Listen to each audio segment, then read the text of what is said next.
Assalamualaikum warahmatullahi wabarakatuh. Perkenalkan saya Dian Utami. Pada kesempatan kali ini saya akan menjelaskan materi PPKN bab 5 yaitu tentang integrasi nasional dalam bingkai Bhinneka Tunggal Ika. Pada materi kali ini, ada beberapa indikator pencapaian yang akan saya tempuh, yaitu yang pertama tentang kebinekaan bangsa Indonesia, yang kedua tentang konsep integrasi nasional, yang ketiga tentang faktor-faktor pembentuk integrasi nasional, dan yang keempat adalah tantangan dalam menjaga keutuhan negara kesatuan Republik Indonesia, yang keempat adalah peran serta warga negara dalam menjaga persatuan dan kesatuan.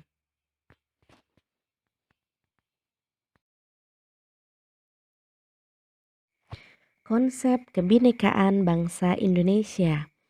Kebinekaan merupakan realitas bangsa yang tidak dapat dipungkiri keberadaannya untuk mendorong kita sehingga terciptanya perdamaian dalam kehidupan bangsa dan bernegara.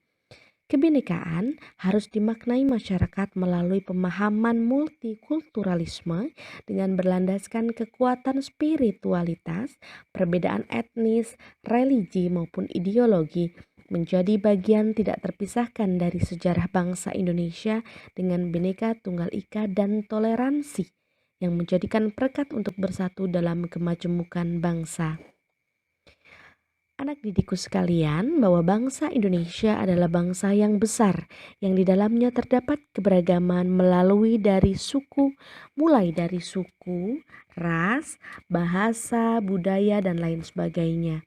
Tapi perlu diketahui bahwa keberagaman yang terjadi di Indonesia itulah yang harusnya menjadikan bangsa Indonesia bangsa yang besar dan tentunya menjadikan kita tetap sadar bahwa meskipun banyak keberagaman tetapi kita tetap harus bersatu seperti semboyan bangsa Indonesia yaitu Bhinneka Tunggal Ika.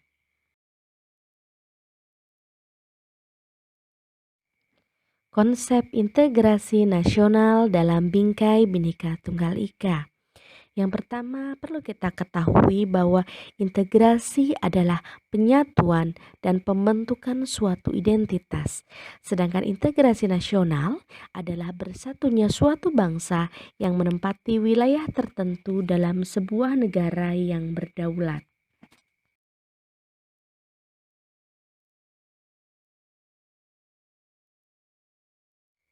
Untuk mencapai integrasi nasional, bangsa Indonesia sebagai bangsa yang besar memiliki alat pemersatu bangsa. Alat pemersatu bangsa Indonesia yang pertama adalah dasar negara Indonesia yaitu Pancasila. Yang kedua adalah bendera merah putih. Yang ketiga adalah bahasa Indonesia.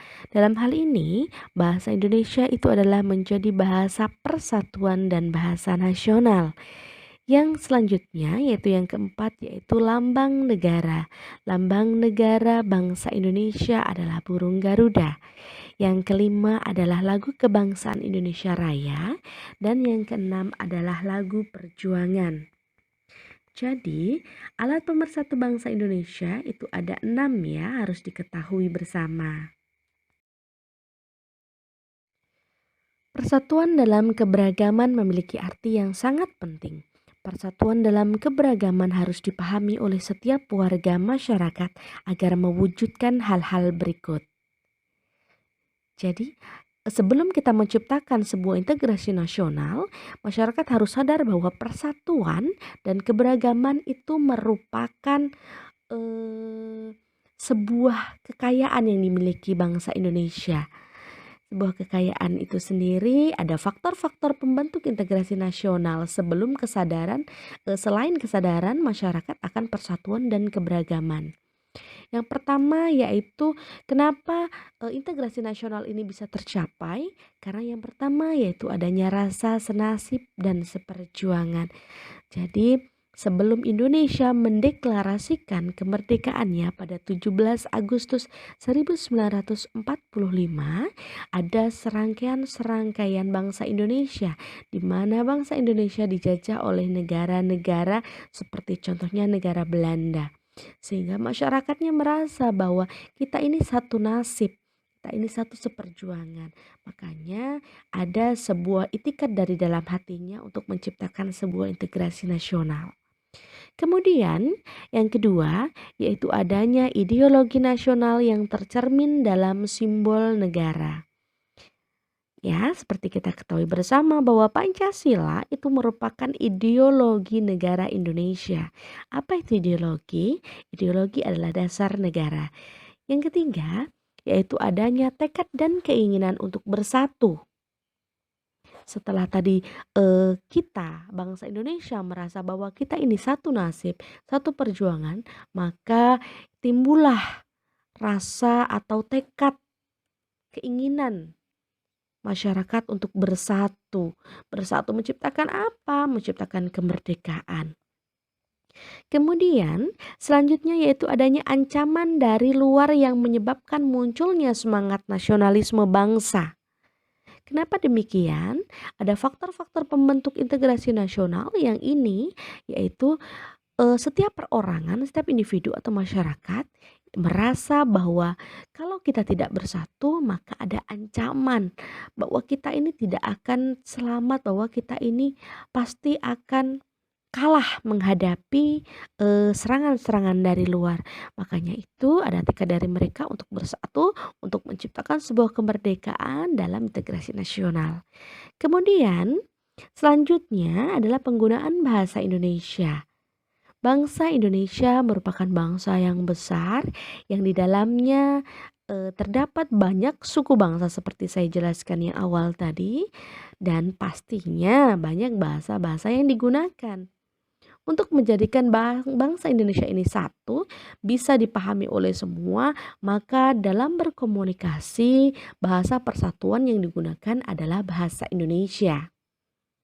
Selanjutnya, semangat persatuan dan kesatuan dalam bangsa, bahasa, dan tanah air Indonesia.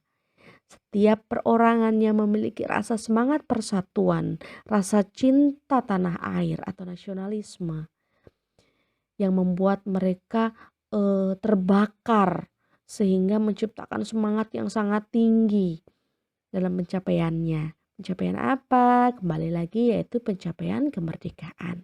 Selanjutnya yaitu Pancasila sebagai pandangan hidup bangsa. Pancasila selain sebagai ideologi negara, Pancasila juga sebagai paradigma pembangunan. Ya, yang selanjutnya yaitu jiwa semangat gotong royong, solidaritas dan toleransi keagamaan yang sangat kuat. Nah, disinilah yang membuat bangsa Indonesia ini kuat. Karena apa? Karena semangat gotong royongnya tinggi, karena mereka memiliki solidaritas yang tinggi, toleransi yang tinggi. Kemudian yang terakhir yaitu harus mencintai produk dalam negeri. Sehingga produk dalam negeri ini dapat memajukan perekonomian rakyat Indonesia.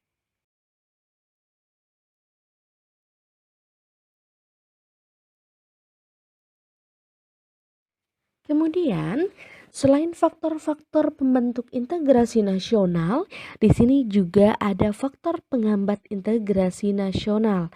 Faktor ini bisa berasal dari dalam internal atau dari diri mereka itu sendiri maupun dari faktor eksternal, dari lingkungan atau dari luar. Apa itu faktor penghambat integrasi nasional? Yang pertama adalah kurangnya penghargaan terhadap kemajemukan yang bersifat heterogen. Ya, kurangnya toleransi antar golongan.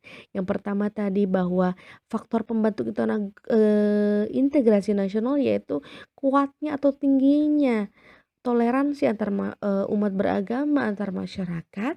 Yang saat ini yaitu faktor penghambat integrasi nasional yaitu kurangnya toleransi antar golongan. Jadi jika suatu masyarakat itu sudah hilang rasa toleransinya, maka itu akan menghambat sebuah integrasi nasional ini dicapai. Kemudian yang ketiga yaitu kurangnya kesadaran dari masyarakat terhadap ancaman dan gangguan luar. Mereka di sini merasa acuh bahwa mereka berpikir tidak akan ada gangguan-gangguan dari luar sehingga tidak ada keinginan mereka untuk bersatu. Mereka individualisme sendiri-sendiri. Dan yang keempat yaitu adanya ketidakpuasan terhadap ketidakmerataan hasil-hasil pembangunan. Jadi pada era keterbukaan sekarang ini ya adanya rasa-rasa atau perasaan yang dimiliki oleh masyarakat bahwa bagaimana ini pembangunan kenapa tidak merata, ada berpikiran seperti itu, maka itulah yang menjadikan lemahnya keinginan masyarakat untuk mencapai atau membentuk sebuah integrasi nasional itu sendiri. Terakhir yaitu bagaimanakah upaya menjaga keutuhan NKRI? Banyak sekali upaya yang dapat kita lakukan.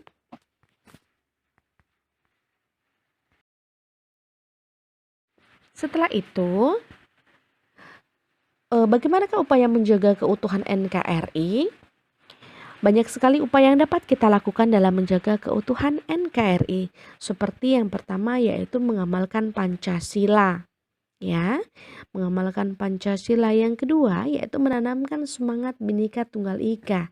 Yang ketiga menaati Undang-Undang 1945 dan yang terakhir adalah melaksanakan usaha pertahanan negara.